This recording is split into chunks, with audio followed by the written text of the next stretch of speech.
Hi,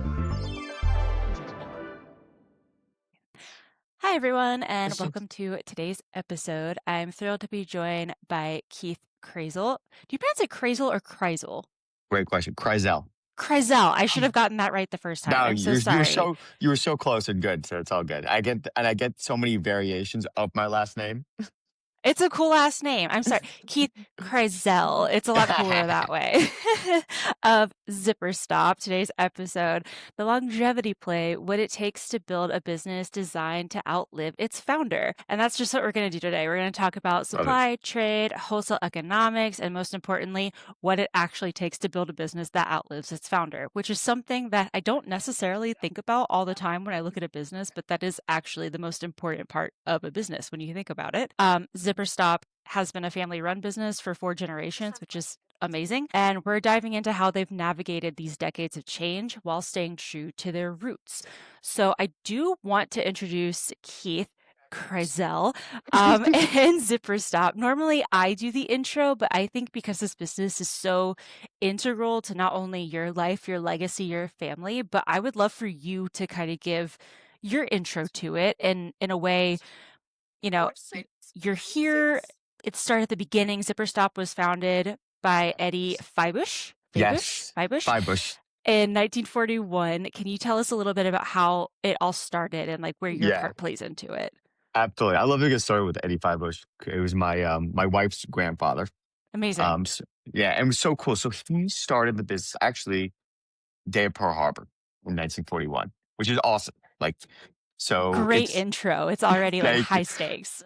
So I love it. Anytime I had to do paperwork for like a new distributor, it says date you started the business, and then you always have to write the day of Pearl Harbor. And sometimes I have to Google day Pearl Harbor started when I first started because I didn't know or I I know forgot. it's December, but the actual date is escaping me.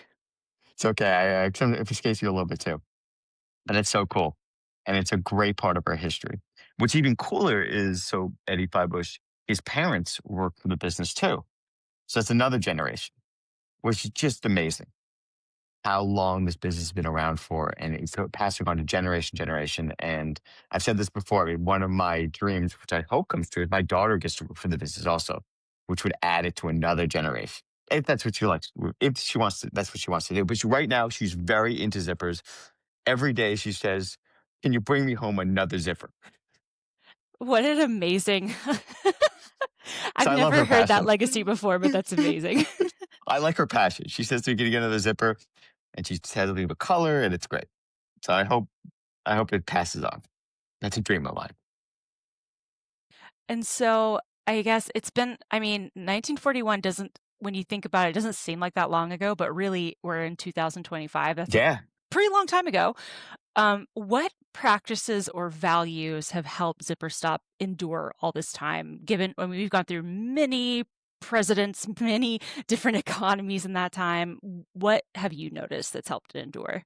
So it's a great question. I think one of the biggest changes we made, obviously, you have to learn to adapt to changing environments, and we've been ahead of the game. We tried to stay ahead of the game, and as the game changes, you adapt. The biggest thing, I think, the biggest change came from my father-in-law that slowly shifted it from retail, going from the garment change to online. It started out with eBay. He started just an eBay store, and then really expanding into all these other platforms over time, right? Going into Walmart, going into Michaels, going into Etsy, and really the behemoth of Amazon, and following their rules and learning that landscape while not losing out on our customers that still call us. They maybe only want 2 or 3 zippers that we've been dealing with for, oh my God, some of them over 40 years. And that's really crazy, right? And we made one of our reasons to survive is because we changed to these landscapes, but just I think it's truly passion. I mean, I love coming. I work 24/7. My father-in-law, a lot of our employees work here 6 days a week.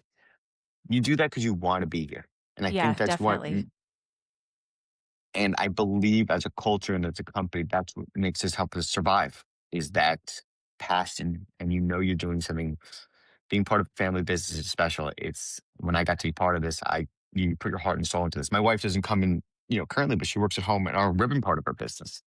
And she works really hard every night and every day while raising 2 kids to grow this business, to grow her part of her business too. So I think all that That work ethic is contagious. Do you still consider, I mean, obviously, I would say you do, but in terms of a company culture as a whole, as you've grown and adapted, even though those values have stayed the same, do you still consider it a family business within from everyone? Like, as it's grown, everyone still kinda considered that mom and pop Yes. culture? So we get compliments a lot that they feel a lot of customers feel that special because they get to talk to a person. That's one of the biggest things I've heard from not just online, because you deal with customers online buying items from like Etsy or eBay, and they were Etsy and eBay and Amazon. They're always pushing AI to talk to customers, and we do adapt to AI. But I will always talk to customers and respond to customers personally, and I do that and some people do that 24/7. It doesn't matter if it's midnight on a Saturday night or it's part of your DNA at that point. And I think that's one of the biggest differences. As much as we adapt to new technology, getting that customer touch, that's what differentiates. Because I feel like what I've heard, not personally, is companies adapt to more of an automated system, and that's okay. I mean, if that works for their business, but for us, we just can't adapt to that, especially because it's specialized with the product. I feel like you've really hit a very, like, niche market there too, where Yeah, it's like, there's a certain point where it's really hard for a business that's so interwoven inside of its, like, culture of being, like, a tight-knit exactly. family to needing to expand and grow just based on the economy, based on where you're headed, that rapid growth, and kind of losing itself in that, not necessarily out of, like, malice or because it kinda lost its values, but just because you grow so quick and you kind of, need to adapt and you just kinda lose that along the way, but you guys seem to have really locked into that and found a way to kinda get the best of both worlds, which is awesome. It's amazing that you've been able to compete against, like, Chinese wholesalers and been able to work against them too. That's one of our biggest challenges are these international companies that give their products so much cheaper. I mean, you can go on Amazon and get a zipper for cents on the dollar, and it exists, and we're trying to compete with them, and it's tough. But we don't for sure we don't change our value. We value ourselves in getting higher quality products, and there's Yes. still a need for that. So as much as these other companies are selling their items that's dirt cheap, and there's a market for that too, but I think we're just hitting a different market. Also, which is interesting as we get into winter, our biggest thing is zipper repairs. So Oh, maybe, interesting. yeah, yeah, we sell a lot of different sliders and repair kits for people to make their own. When someone breaks a zipper, especially in the winter, they're going into their. Okay, they see the first cold day, and they're going, "Oh, let me grab this old jacket," and Yep. they see they're seeing their slider break. I get emails all day and all winter, and they're saying, "Can you help us fix this?" And we see if we can fix the slider itself or offer a new zipper. I don't care. Feel like these other companies can't fit that need. And that's a big need for us. It's a big opportunity. And we love it too. It doesn't matter. Again, like I said, it doesn't matter if it's 12 o'clock on a Saturday or during the day. It's a big part of our item is helping that mom and pop, someone in Minnesota or Arkansas that needs to just fix that one zipper for that special jacket that they need. That's As, awesome. yeah, it's a crazy part of our business. I mean, remember too, then you have Nike or a big company that needs they're delaying production. They just need to fill some order up, and they're calling us too. So we really run the gamut for the type of customers we hit. It's really funny. Okay, I'm gonna kinda go Mm. off topic here, but Yeah, this is yeah, of really course. relatable to what you're saying. Yeah, This is gonna sound anti-capitalist a little bit, but that's I okay. I was watching this documentary about how Philips light bulbs were made, and Yeah, essentially, they made them too good for the longest time when they first came out. They were able to last, like, 50 years or something, like, a ridiculous amount of time, yep. and then Philips was like, "We're not making any money off of this. We need to make them a little less, like, less ethical." It's like an Apple product. Yeah, exactly, or like any technology really, and so they're like, "We need to make them kind of die quicker so people buy more," and Yep. I feel like, fine, whatever, capitalism has to work, I get it, but, like, with your model, like, essentially, a zipper is material and plastic, so at some point, it's going to fail, right? Because it puts Yeah. through so much wear back and forth and, like, different seasons, cold, hot, whatever. Just adding that added value of being able to say, "Hey, here's how you can repair it and get the most value out of it as much as possible, and we're here to help you." That is an amazing thing you can like, Um, no one else is uh, doing anything like that, and I think that's so it's awesome. Thank you. I mean, we kind of got that idea too, where I got that from Bernie Marcus, who started Home Depot, Oh, where okay. yeah, he wrote a book which is called Not Good to Great. That's Arthur Blank's book. But Bernie Marcus wrote a book about the Home Depot and how he got started. And one of the things we learned from it was, which I thought was fascinating, is you give the best customer service so they come back to you and they tell other people. And that's, I think, related to you, where we could easily sell another zipper, which the margins are much better selling a zipper versus a slider, right? But when they have other needs, which customers do, they say, we will come back to you. And that Yes. is so much more important than making more on an individual sale. Yeah, it's more than a product, it's a service at this point too. Correct. And that's part of our business too. We are not just a product business, we are a service business. People might say to, how do you fix a zipper? How do you do this? And Yeah, that's a big part of our business also. So we always do, we have a service part of this too, that's which is awesome. interesting. And yeah, I get it. Thank you. I'm in Atlanta. I have a Home Depot Yeah. card. Home Depot and Arthur Yeah. Blank own everything here, so Of I get course. it. Everything off the Blanks Foundation. Yeah, Cool. Arthur Blank, like, owns probably an organ of mine, and I'm not even aware of it. It's so funny. So on that, I do wanna jump kind of into Yeah. not the boring part, but No, the of behind course. the scenes supply chain, wholesale, and trade, because I do think it's very Yeah, interesting, all of the parts that kinda come with your business. definitely. It started as a zipper wholesaler, from my Yeah, yeah. understanding, specializing in the top brands like YKK. Mhm. Can you walk me through the supply side, like how you Yeah. source your products, manage inventory, maintain relationships with manufacturers? Obviously, you've grown very big, so it's gone from kind of like a small to a Mhm. very large international sort of Mhm. Yeah. business. Walk me through that a little bit. Yeah, definitely. And then I'll lean into other products. We have a sports business too, which is expanding. So that's interesting too, which kind of lean into it kind of goes in how we source products. Yes. So our biggest manufacturer is YKK. We're known as a YKK distributor. We also deal with other zipper manufacturers too, depending on the needs of the customers, right? YKK might have delays. So we have other relationships like with Ideal. We have relationships with a company called JN, where we have private labels where if a customer needs something quicker or something, or they need it from a different time frame, you might not be able to get YKK, but we like to offer other alternatives to fit our customer needs. From a supply side, we order right from YKK also, but like I said, we have other companies we work with too, based on the customers our needs. And you have to adapt to a changing environment, right? YKK has issues. Every company has issues. So what do you do? How do you work around that? You get to make other relationships. And these relationships are really important. The customer needs to know they can trust you. You know, you're doing everything you can to get the customer what they need and as quick as possible. And it's correct. Sometimes it might take months to get to some order. If it's wrong, that kills their deadline. So you always have to keep that in mind too from a supply side issue. You have to look at the whole gamut. Does that make sense? Yeah, no, totally. Yeah. And you also kind of mentioned, I know your wife is heavy on the ribbon side, which I think is Yes. very cool. I'm a big fan of ribbons personally. Uh, so so it's actually really cool. We're the only company I think in the world that sells officially licensed NFL and college ribbon. Um, that's awesome. yeah, it's amazing. So my wife and I'm part of this too. My wife too. She started the NFL selling NFL ribbon and college ribbon through a company called Offer, and that company went out of actually lost the license, and it was a big part of our business.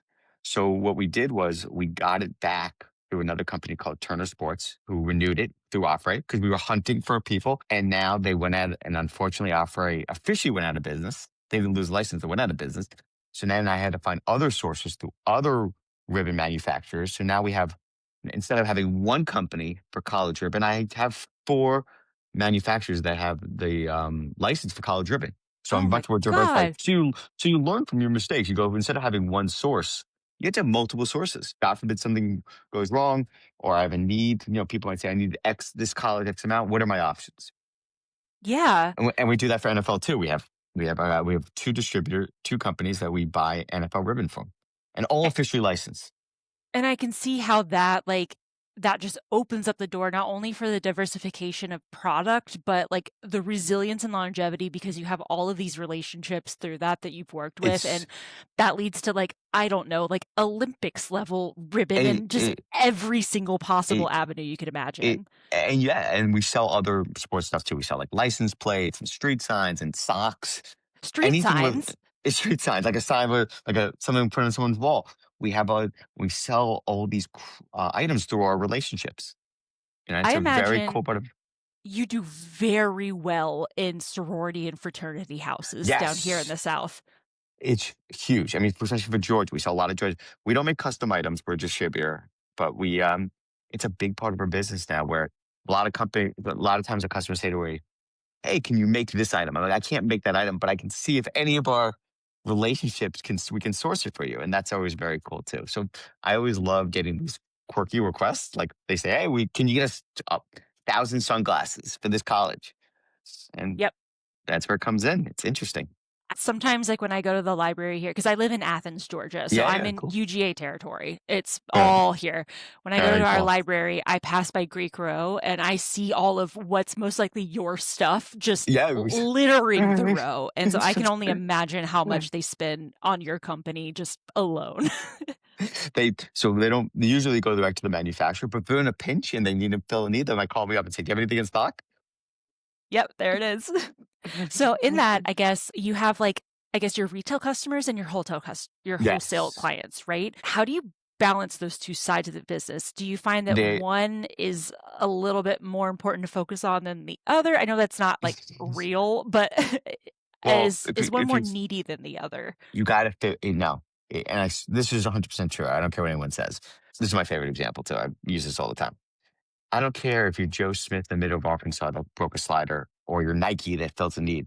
It doesn't matter. They still have the same. You still have to help both of them, right? It's not like there's no balance between this is more important than this one. They have different needs, and you're going to fill all those needs up, right? Like just because you're answering both emails, you're answering both customers. It's not like you're taking from one pot to fill another pot.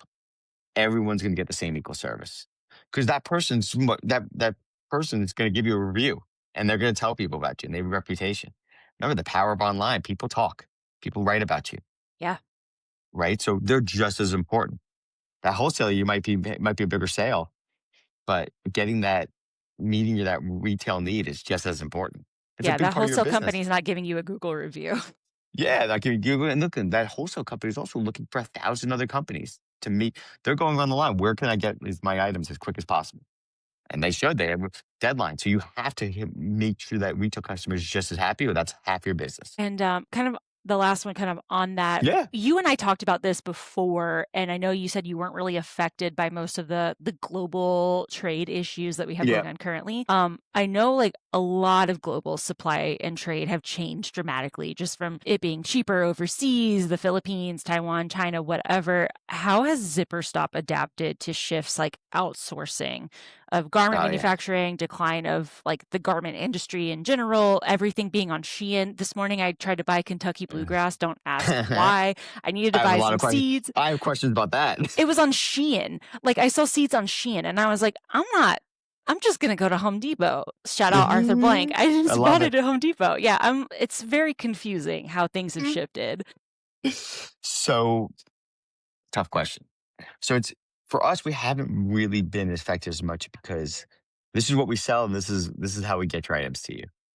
A lot of times, prices go up, shipping overseas costs, that definitely gets more expensive. We try not to put that on the customer too much. It's not an easy situation when someone is in, Europe or Australia and they need something they can't find locally and they need it ASAP and they need it. And that's a special part of our business because it's definitely hard to get it to them. It is. It's not an easy situation selling things internationally nowadays. You have to deal with their international laws. You have to deal with their rules. So it really is a case by case basis. But we really try not to put the cost on the customer. It's awesome. Yeah, and that Yeah. makes sense too. Like it's just selling internationally. It's just a different challenge. It's a Yeah. hard one to learn. Yeah, so So are we you like 100% or for the most part sourced in America? So all our companies have some presence in America. You Okay, know, every single company we do has. They might get materials overseas, okay, but that every one of our company checks has out. some kind of yeah.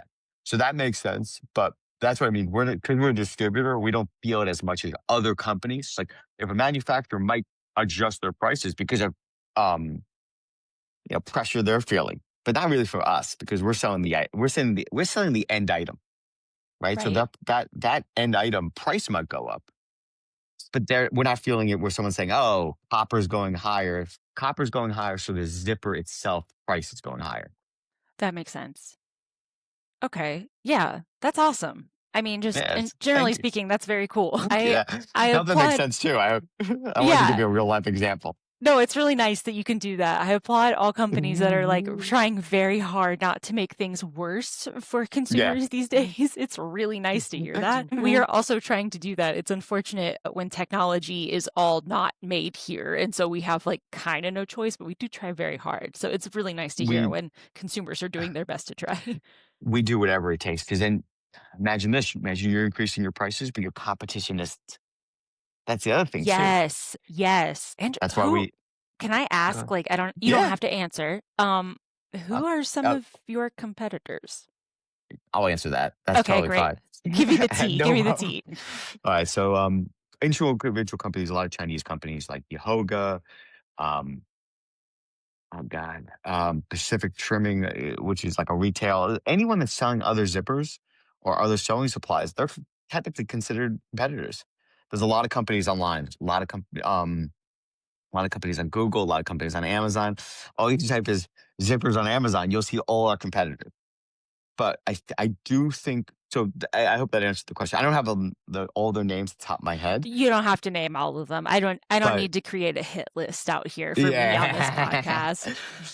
but if you Google zippers online, you'll see all those competitors. Zipper Shipper, there's a lot of them. But I feel like that's why customer service is so important. So Yes, we think about it. You're not selling anything different. It's the same item. right. We're not doing a service. I mean, we're not doing a service for this case, but we're just all selling the same zipper. But if you're talking to your customer, giving them and saying to them, this is what we sell, this is the price. So this is when we can get you the item and being honest, and they're going to come back to you. Doesn't matter what your price is. People want that customer service more than anything. They want to feel comfortable. And that's just my opinion.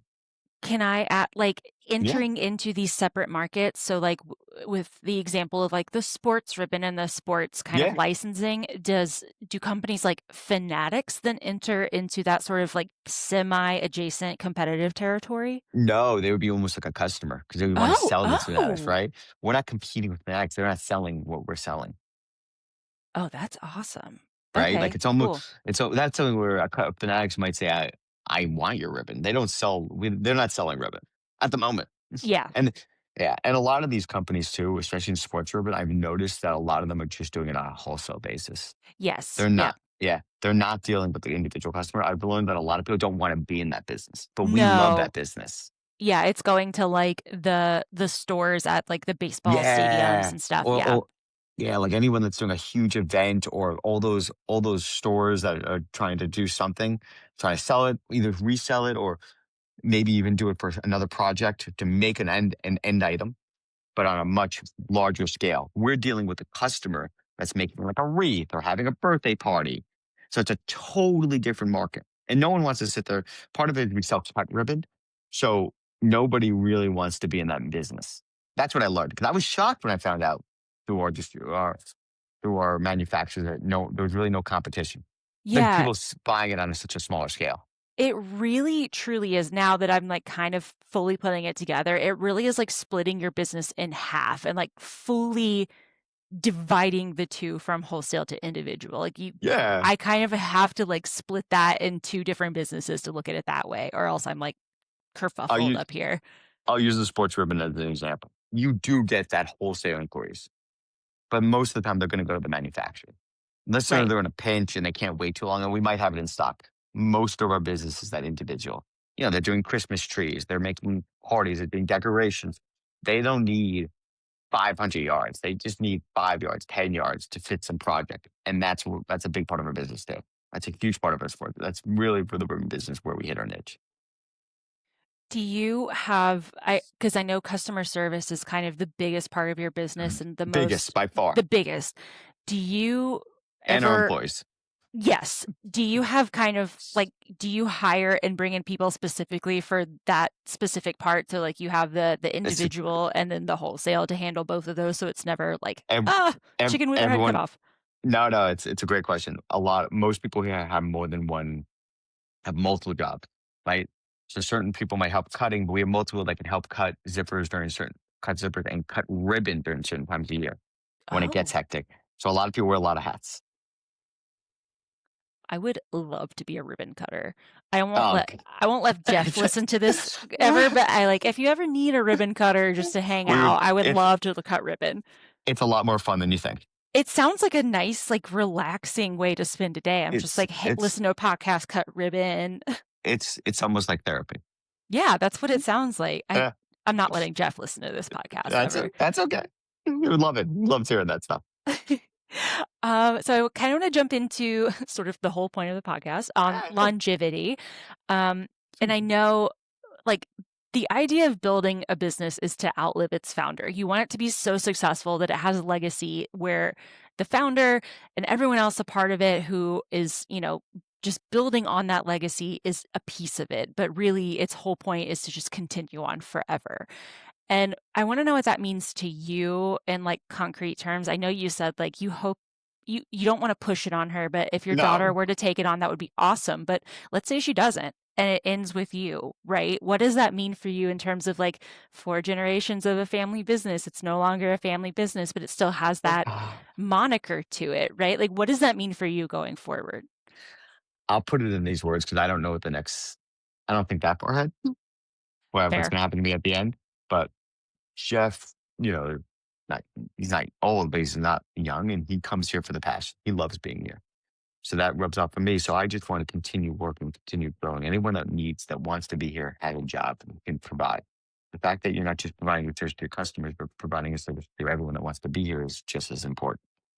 So I know it's a little not answering your question directly, but my feeling is I come in every day and work as hard as I can, 24/7.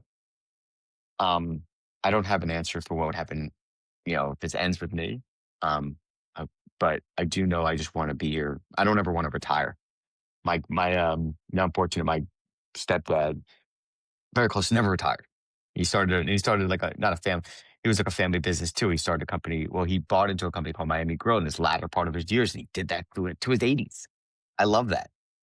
He didn't retire. He just worked because he loved it. It kept him young. It kept him going. And I feel that passion now that continues with me where I'm not going here for for an agenda. I believe that working keeps the purpose, keeps you going, keeps you fresh. And I truly believe that.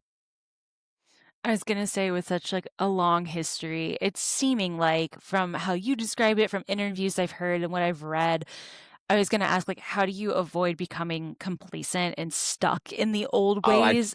But I think like the way you adapt to change is just because everyone seems so passionate about like the company itself and the culture and everyone there that you have just like the passion to make it continue to be better, but still like keep the I don't know, magic of what the company I is. So it feels like I that's sort of the answer. I can answer a little more too. I think setting goals. You have short-term goals and you have long-term goals. We're a very seasonal business. Winter, right now our season's just starting. We're extremely busy fulfilling orders till about March. But you set goals that you want to do, like right now we're updating our website. That's hopefully going to launch in the next couple of weeks.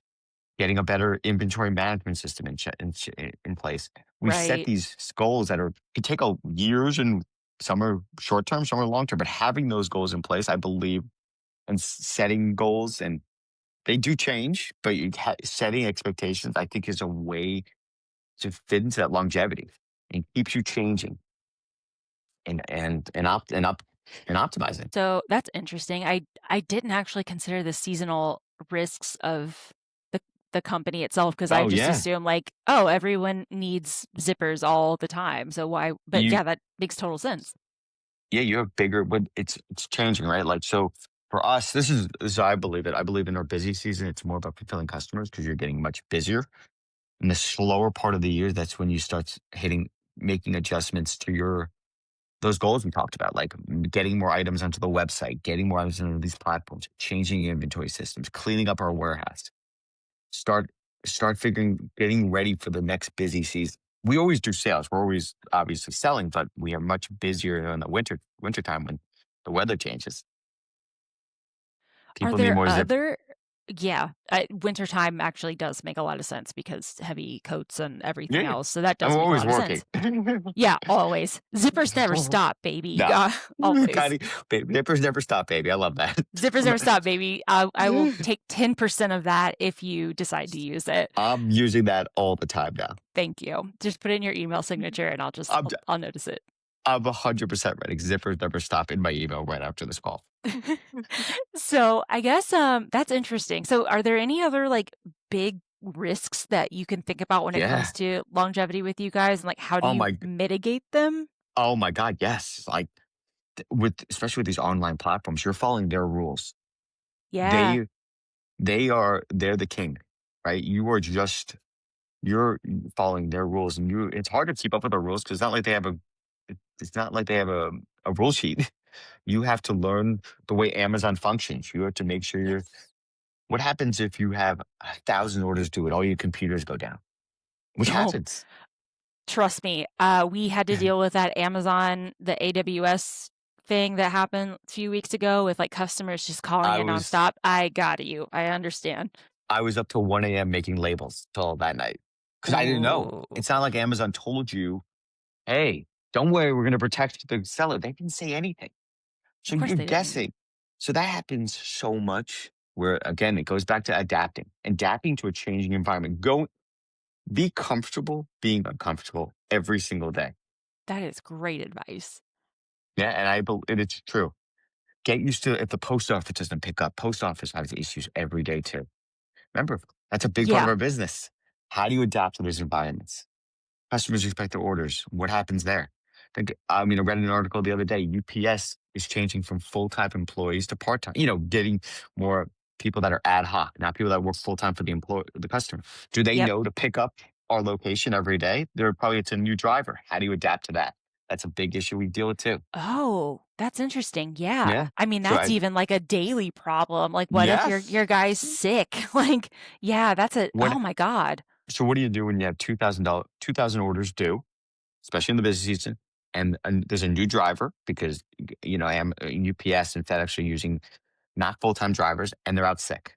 And the new driver doesn't know where to pick up from. They didn't get that information. What do you do? That is something we deal with all the time. That's not even to do with us. And do you think a customer wants to hear, oh, I'm sorry, the post office didn't pick up? No, they want you to fix it because it's Yeah. your problem. Yeah. Yeah. It's our problem. Oh, okay. Well, you made this like all sound fun, and now I don't really want to be a ribbon cutter anymore. Everything sounds very stressful.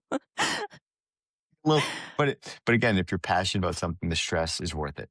It That's gives you a reason. true. It's a reason to get up every day. Yeah, and in I the mean, end, everyone has those same issues, so it's not yeah, just gonna yeah, it's something you all have to work and together for. and that's the same thing with competition, right? If there are delays, they're getting delays too. Yes. Everyone's in the same boat. It's just the question of how you deal with That's amazing. There's a reason why you're in charge. I understand it. this now. Like I'm it's all coming together, Well, Keith. we're a family business. Everyone has in charge. Everyone has to be their own responsibility. I don't like to say I'm the boss. I'm more. Everyone has to feel some responsibility to what they have to do. I do have a question that it's like just a me question. Yeah. So this is the business is coming from your wife's family side. Yes. Why didn't she want to take the mantle of taking over the company? Well, she still works. Um, she's taking care of her kids, but she still worked really hard. Yeah. I think the biggest question is how it worked out with me. If you want to, I don't want to make this Yeah, about me that's too the much. right way. Yeah, I'm just So coming from a pro woman phase. But yeah, yeah, that's fine. yeah, Let's talk about yeah, you. Sure. yeah. Because she still works really hard and she does her job and she's definitely helps out a lot. Yeah. I think with taking the mantle, I don't really have the answer to that, but that's okay. She does her job and it's great and we love it. And I'm very proud of her and I love that we get to work together and she just helps me with issues when come to it, and she helps the family with issues, with business issues. But I think what happened with me was I come from an online background where I did online marketing, and I just started helping out on a part-time basis, and I fell in love with it. So Michelle, my wife, and I, part of the ribbon business, my wife came up with this idea. Customers were asking for mini pennants, like little pennants of the teams. So I'm a little crazy. I'm a little bit of a workaholic. So I started how I go, that's great. Let's do it. Let's start doing it together. So I would come in 5 a.m., work on these mini pennants, and then go to my other job and did that for a year, like about a year. And I helped out with other zipper things and doing help out with online marketing. And that just made sense where I was going to work here full time. And it was kind of not that hard of a transition as you think. It was hard, like a lot of work in learning the business. But, I used to go up to Jeff all the time, like, how am I going to learn zippers? What am I going to, he goes, don't worry, just give it time. And you just learn. And that's kind of just what happened. And I just Yeah. always being curious, always asking why. And I think the biggest thing is knowing, just don't be scared to say, I don't know. Yes. Yeah, I would double down on that. That is a great lesson for life, for business, for Yeah. everything. It is okay to say I don't know and to ask for help. Yeah, and that's why, believe it or not, ChatGPT getting into technologies. Like Google's always been great. Google's been around my entire life, but ChatGPT adds a new layer, and AI adds a new layer of getting information for customers and myself and businesses. Yeah. Right? Cool. Yeah, that's a cool story. It wasn't an admonishment towards No, your no, wife. no. I was just wondering because it's interesting that it came from her side and you take it on with such pride and passion that it seems like it's almost from like it was brought down from your dad's dad, his dad's dad's I, dad. And so I, it's really funny that it's I not think blood. no. I think what got passed down with their work ethic, and that's contagious. For Yeah. my dad and stepdad, and Jeff too, and Jeff's father and Jeff's mother. That And passion for again, the job. So, and I yeah, think that passion falls on me and my wife, and everyone here, where it's like you see that. So I understand with her not taking the mantle, but he still works really hard and really contributes. And that I'm fortunate with all my role models, especially with my stepdad and my dad and Jeff is their passion for the job. It makes you passionate. Like I'll give you a great example. Jeff comes in every day at 4:30. 4:30 every day. Now, I don't get into 4:30, but I used to come in at like 7 or 8. I started coming in at 6:30. I started coming in earlier and earlier. That acting is contagious. When you see other people so passionate about something, that makes me want to be passionate too. And I truly believe that. I love that. So this is a personal question for you then. Yeah. I think I kind of know your answers, but I want to know if you had to pick three pillars for your leadership style, your, I don't know, your tenets of longevity, what would they be? Ooh. Okay. Don't be stubborn. Listen. The person next to you might know a lot more than you. Learn from other people. You can't be an expert of everything. You have to ask. You have to listen to the other person. You can't be that person that just says, I know everything. I don't need to listen to you.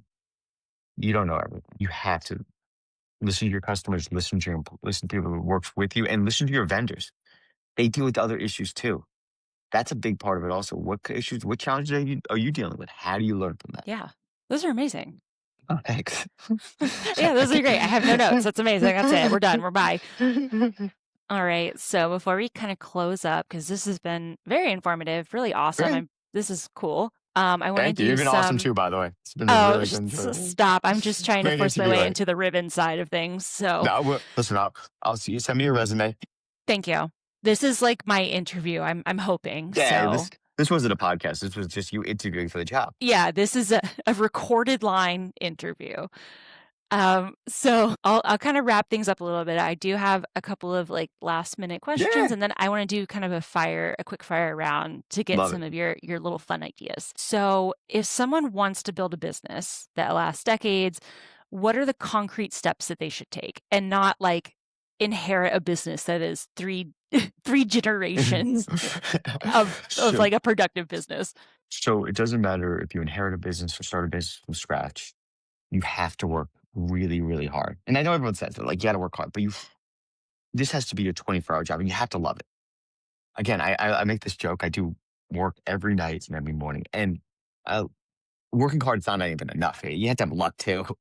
I mean, who would have known selling sports ribbon was gonna work? right? Like we made other we made other deal. We started selling NFL ribbon at a much higher cost. The prices went up dramatically. I had no idea. Then, but I learned if you cut ribbon, you sell it for less, and that's a market for that. So you have to working hard is just a given. Not saying you shouldn't have a life, but you got to just working tremendously hard in the passion.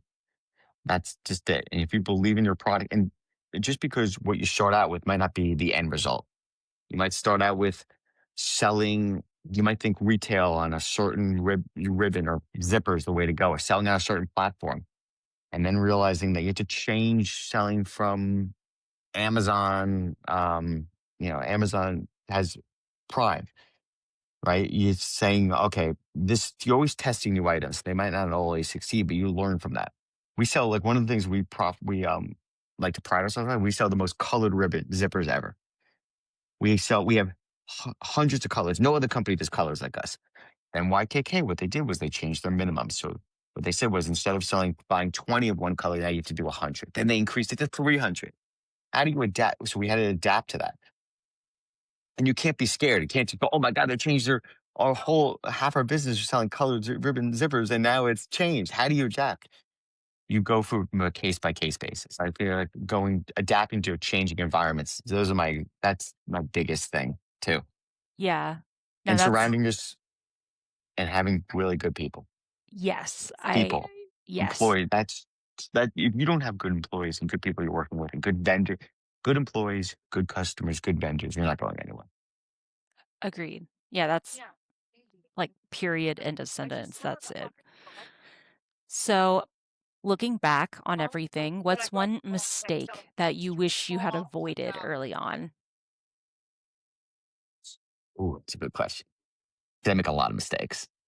Everyone You can ask does. you can ask Yeah. my wife too, or my kids. Business is a try and fail until you succeed. Yeah. Okay. So the biggest mistake I wish going on. I wish I. Hmm. So I always think I wish I did something sooner. That's a good thing. It's not a mistake, but I feel like every time I try something, I'm like, I wish I did this a few years ago. Why didn't I think of this years ago? Why didn't I do? Sometimes That we go into the counts. bit. Yeah, sometimes we go into the busy season and I find a new item that's selling hot, or I trying something new that's working well, and it's almost the end of the season. I go, I wish I did this earlier, or maybe with Prime, sending enough items to Prime because it's a hot seller, and I wish I did this in the spring when we weren't as busy and we were getting. I'm sorry, in the fall or the summer we weren't as busy. I wish I was doing this then, so now it would capitalize now. That's one thing I'm always saying to myself. Hindsight's 2020. Yeah. Cool. Yeah. Yeah, that's a great one. Okay, yeah. Thank you. All right, let me get into some rapid fire then and see how quickly you can answer these. All right, if there's one book or Oh, podcast or oh, TV show I you would already prepared for recommend, this one. what is it? I love this one. So I have two favorite books. It's Bernie Marcus's book, the Home Depot book, which I That's right. love. Also, my dad's company was written in the book by accident. So I What? love that. He has like a little paragraph where they found he was a vendor. Sorry, I'm getting off topic, No, no, no, but this is very cool. so my dad started a flower pot company. And like I said, my stepdad started not he didn't start it. He bought into Miami Grill and changed the entire concept and grew the business. Even started doing a deal with Pitbull, which is really cool.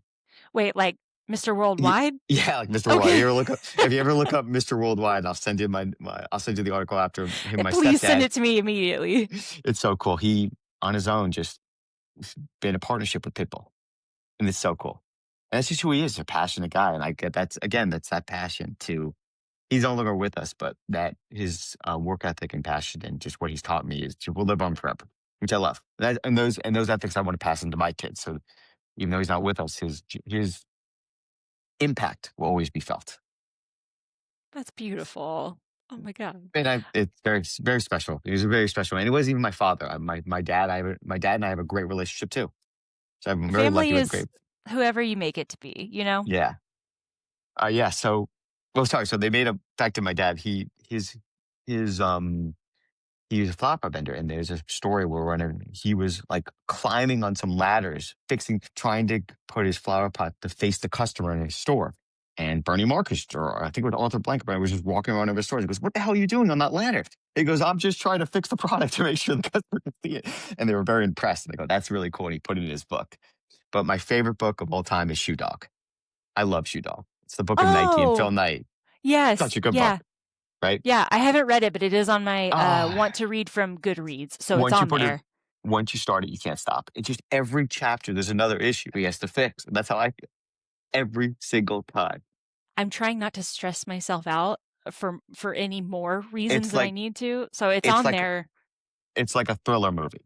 Every chapter, something else goes wrong. He has to fix. Doesn't matter how much you get, and he goes, "We're getting bigger. We're getting more. We're having X amount of sales. But it doesn't matter because I have this issue, that issue, and banking issues and supply issues." And he just keeps on having to change and grow, and that I can relate to that so much. Did you ever watch, Silicon Valley on HBO? I did. I watched the first two seasons. So that's, like, the stress level that I think that book will give me in, like, a fun Yes. way, but it's Yeah. just like, can I handle that extra stress at the moment? I It, don't know. I reading Shoe Dog was worse than watching a horror movie. Okay, cool. Well, that's gonna stay on my want to read for a Yeah, while then, exactly. maybe for the next, like, 3 years Oh, until it's so after funny. that. You're gonna be it's good stress though. Oh my god, how's he getting out of this one? But you can't put it down. Ugh, fine, So yeah, fine, I'll that's move it up, I'll move you it on. gotta read it. I'm telling you, I love it. Oh, Fine, fine, I'll take your telling you. advice, fine. Thank you. Um, if you could have any job in the world, like money, travel, whatever is not an issue, besides the one you have now, what would it be? Any job in the world Anyone, besides like yeah, like talent, ability, doesn't matter, like, what would it be? I can't. I gotta do this one. I can't think like that. Wow! This is my passion. This is I love doing. I can't when I'm doing something. I'm so focused on that. It's hard for me to go. I wish I was doing that. I wish I was doing this. It's just a very. This is where I am, and I love being a family physician. I love it. That's It's one thing. amazing. So I'm sorry. I wish I could tell you another job. That's not who I am. That's really cool, I admire that. I Oh, also don't thank know you. what mine would be, so I have no Yeah. idea. Yeah, I have never waken up and going, "I wish I did this. I wish I did that." Like this, I feel like every piece fell into this. All my journey, whatever this is, got me to here. Can And so, I no, yeah, continue, I'm sorry. yeah, because I used to work for a big company. That's one thing I always hated. I always hated working for a big company. I I couldn't do it. agree. I will tell you a secret I have only told a Yeah, few people. I please love had that. I love I that. had a So cool. dream, and I kinda still do deep down. I really wanted to be a mortician for, like, a really long time. Oh, that's your.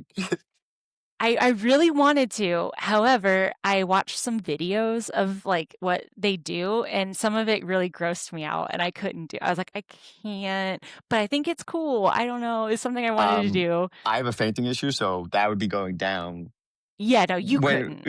I Yeah. could. But I love that. That's your dream. That's very unique. I love that. It's unique, and I just I have, like, a it's a deep down dream or, like, It's cool. maybe it's something I coulda done, but it's too far gone now, I can't God do it. bless you. Also, they make no money, and they work crazy hours, so Yeah, it's a tough I'm too job. much I go to sleep at, like, 9:30 every night, I can't do that. Maybe you could do the day shift. Just the day shift. Yeah, yeah, for those who decide to die at, like, 8 a.m. and, like, I Yeah, can get off at noon. you're good. You just wanted to take those early morning to Yeah, see. that's it. I'll just a couple hours a day is all I need. Okay, well, my Or secret's be out. or be a part-time beautician. A part-time mortician. Can I just come in and, like, paint the nails? That's it. Yeah, take your own hours. I love that. Like, "Yeah, I'll be a part-time beautician. I'll go with these hours." It's a nice, like, icebreaker at the very least. Yeah, that's great. Alright, so I'll do one more question, and then we'll close out. Um, what is one habit that every business owner, founder, whatever, should adopt to be successful? I think every single one needs to stop once in a while because you're always working. You're always just focused, and, like, you gotta take a Oh my second god. and Yes. reflect. You have to take a second once in a while and reflect. I'm not saying going on vacation because I haven't been on vacation in a while, but you gotta take a I second. advocate for I think you should take a vacation. It's on my list to do. It's a little tough with 2 kids. I gotta take my wife on vacation. It's on my to-do. It's tough, but I'm gonna get it done at some point. But I I agree. truly I know. It's Take It's a mental something. health day. Take a day off. Let your It's a employees take a day I off. Like, just stop once in a I can't, while. and that's so hard for me. Taking a mental health day, I don't even know what that means. But taking an hour to myself is important. I think once in a while you gotta take a step back and go, what am I doing? How do I get there? And I think that's really important for every business owner, or anybody in any kind of position where you sometimes you not taking a mental health day, but just sometimes I just realize I'm going home, going to work, going home, going to work. And then I gotta go. I take a step back. I go, let me just walk through the city for 30 minutes before Yeah. going home and just think about what's going on and coming up with ideas. And even looking around the garment district and going to, like, I don't know, Macy's or Bloomingdale's for a second. And you come up with ideas when you look at these, when you go to the outside world. Like Steve Jobs used to do that. He used to go to like a department stores and touch the knives and come up with ideas for computers. So I think once in a while you have to take a second and go to these other companies, not companies, but just retail fronts. Thank God we're in New York City, so it's easier to do. But getting that outside, what's the word? Getting these outside, I guess, distractions. That's a good one. Will come up with better ideas of how to apply that to your work. Yeah, I think that repetitive daily life is fine, but you need some different experiences just to make your brain, like, And exercise itself a little bit. it doesn't have it doesn't have to do anything with zippers. You can just Yeah, go through, yeah, yeah, yeah. like, think about it. You start going to a store. You go to Macy's, right? You start going for a walk, and you see all these pillows. What do pillows have? Zippers. Am I doing enough with the pillow? Am I doing enough zippers on pillows? Maybe that could be a good opportunity in the summer. That's just an example. And that happens a lot. Are you going through, go ahead. Or me, personally, when I have to drive home and I get Yeah. into a zipper merge and I think about how much I hate them and how I wish we could Yes. stop them, you know what? It's zipper related and it makes me angry. So I will contribute to this conversation. Exactly. Exactly. Zipper merge. Like, huh, is there any way to merge zippers? Take two zippers to make one. Maybe there's an opportunity there. I'm Maybe there's a saying. market. Yeah, that's great advice. I super advocate for taking at the very least just 10 minutes out of the day And, just to like and shut down, turn your computer off, like put your phone away and just like do something for your brain that's not work. something that's different than repetitiveness of what you always do, like going to something new, looking outside, going for a quick walk, get stores, just thinking of something besides not just stopping what you're doing and just taking it to 5 minutes to relax, but trying to put something different out there to come up with new ideas. And I Yeah, really believe that. I agree. And your body and your brain need it for the most part. Yes. So I 100% It's like agree. going to the gym, right? You're training your brain to do more. Yes. That's a very healthy piece of advice, and I will 100% support it till the day I I die, which thank you. might be in the morning, so some That part-time mortician can work on me. well, remember you'll be there. While you sleep a little. 9 a.m. mortician work. You'll be great. Yeah, 9 to 12 only. 9 to 12 only. All right, well, that's all I had. Fantastic. Thank you so Keith, much. This was great. I wanna thank you so much for joining me today. Like, this was amazing, and it's Thank you. clear how much you enjoy your job, how much passion you have for what you do and your customers and your vendors and the And like employees. and employees and oh my god, employees, he loves you. Please take a break once in a while to touch the grass. Longevity is engineered, it's not accidental, it's not inherited, and I appreciate you so much for sharing Zipperstop's story and insights Thank you. with our audience. Before you sign off, is there anything about Zipperstop, any new news, products, events, anything you want to share and plug? Well, first, I want to start with saying thank you to you for doing such a great interview. It was amazing. It was a great experience. You're good at what you do, and you should take some pride in that. Also, that's not everyone has that skill set. So I have to give you a lot of props. I think the only thing that's up and coming, we're developing a new website, which is really exciting. We've been working on it for several months. A lot of work. It's a work in progress, but we are excited to launch a new site, and that's the biggest thing. And keep at. We're always trying to try new products besides zippers, all different sewing concepts in our sports department, all different types of ribbon, different sports souvenirs, things like that. And we're always looking for new markets that are within our realm. We don't just start to selling paper towels, but we will sell different types of categories in that selling department. I think that's one thing too with us is staying true to who you are. I'm gonna put in some ribbon requests right now Love so I it. can have some. Keith, again, thank you so much. Thank This you. has been truly amazing. One of the best Oh, conversations I've had with any of our guests, and I oh, you truly don't have to say appreciate that. it. No, it's true. It's true. I've had so much fun during this conversation. Thank you. We had fun Um, too. yeah, we'll have you back. I promise. I can't wait. When I have my next career after the hour of 12 One more p.m. session. Yeah. that'd be great. Well, maybe we'll do like a live. I'll have a body. We'll just talk and do it at the same time. Well, make sure like when I faint, we just need someone to like have some smelling salt to like get me back up. Actually, you know what we could do? Could put a zipper on them, and we'll Oh, do it even that better. new product, baby. New Zippers opportunity, never new stop, market. baby. Never, never stop. I'm already using it. Thank you so much, everyone, for Thank you. joining. Stay tuned, subscribe, whatever you got to do. We're on YouTube, we're on Spotify, we're on Apple Podcasts, wherever you get your podcasts, you can find us. Stay tuned for the next episode, which airs every other Tuesday of the Awesome. month. Keith, thank you again so much, Thank and you. I will see you guys next time. Thank you for Can't joining the wait. Founders. And The Founders. and What if are we? and if you ever break a zipper, let me know. I'm there to help. Yes, ever break a zipper. I'll put all the stuff down below so you can find him. Please reach out to him to fix your zipper. Do not try to do it yourself, and do not order a new zipper. He can help you. Just get a kit. Okay? Exactly. Great. Thank you so much, Thank everyone. you.